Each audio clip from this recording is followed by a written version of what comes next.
Tenente, você sabe qual é o animal mais educado do mundo? O pinto. Por que o pinto? Porque ele levanta pra você sentar.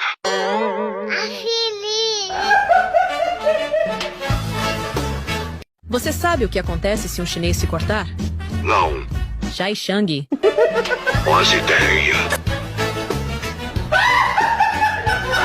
Vocês sabem o que um ET foi fazer em São Paulo?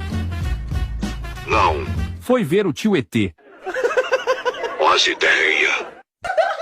Sabe como as freiras secam as roupas no varal? Colocando pra secar? Com vento.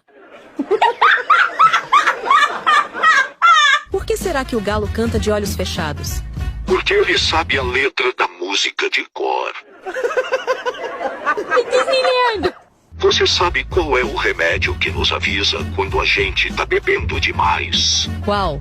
O para, cê tá mal.